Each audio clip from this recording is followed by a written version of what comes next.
The Enormous Crocodile, Part 2. At last, the enormous crocodile came out of the other side of the jungle into the sunshine. He could see the town not far away. "Ho, ho," he said, talking aloud to himself. "Ha, ha!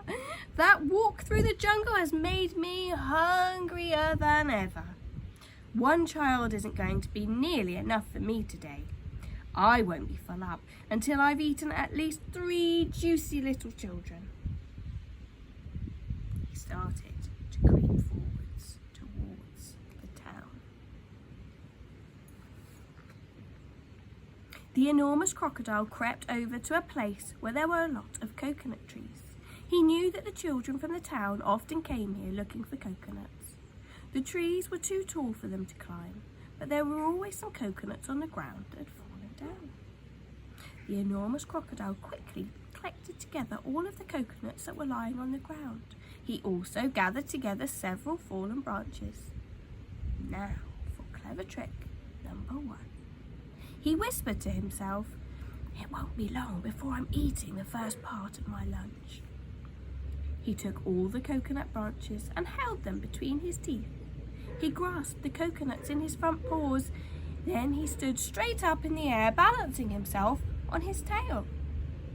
He arranged the branches and the coconuts so cleverly that he now looked exactly like a small coconut tree standing among the big ones. Soon 2 children came along. They were brother and sister. The boy was called Toto, his sister called Mary. They walked around looking for a fallen coconut, but they couldn't find any because the enormous crocodile had gathered them all up. "Oh, look!" cried Toto. "That tree over there. It's much smaller than the others, and it's full of coconuts. I think I could climb that one easily if you help me up." Toto and Mary ran towards what they thought was the small coconut tree. The enormous crocodile peered through the branches, watching them as they came closer and closer. He licked his lips. He began to dribble with excitement. Suddenly, there was a tremendous whooshing noise.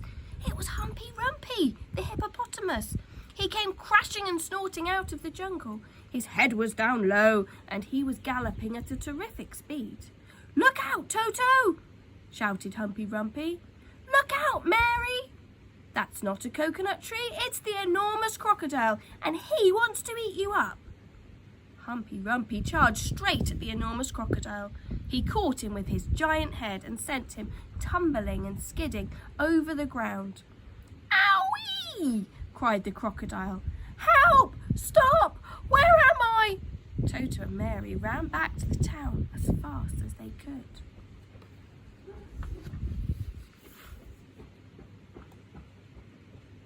But crocodiles are tough. It's difficult even for a hippopotamus to hurt them. The enormous crocodile picked himself up and crept towards the place where the children's playground was. "Now for clever trick number 2, he said to himself. "This one is certain to work." There were no children in the playground at that moment. They were all in school. The enormous crocodile found a large piece of wood and placed it in the middle of the playground. Then he lay across the piece of wood and tucked his feet so that he looked almost exactly like a seesaw. When school was over, the children all came running onto the playground. "Oh, look!" they cried. "We've got a new seesaw!" They all crowded round, shouting with excitement. "Bags, I have first go! I'll get on the other end. I want to go first, so do I!" Then, a girl who was older than the others said, "It's rather a funny, knobbly sort of seesaw, isn't it? Do you think it'll be safe to sit on?" "Of course it will," the others said. "It looks strong as anything." The enormous crocodile opened one eye, just a tiny bit, and watched the children who were crowding around him. Soon, he thought, One of them is going to sit on my head, and I will give a jerk and a snap, and after that it will be yum, yum, yum. At that moment there was a flash of brown, and something jumped into the playground and hopped up on top of the swings. It was Mugglewump. "Run!" Mugglewump shouted to the children. "All of you, run!" "That's not a seesaw, that's the enormous crocodile, and he wants to eat you up." The children screamed and ran for their lives. Mugglewump disappeared back into the jungle, and the enormous crocodile was left all alone in the playground.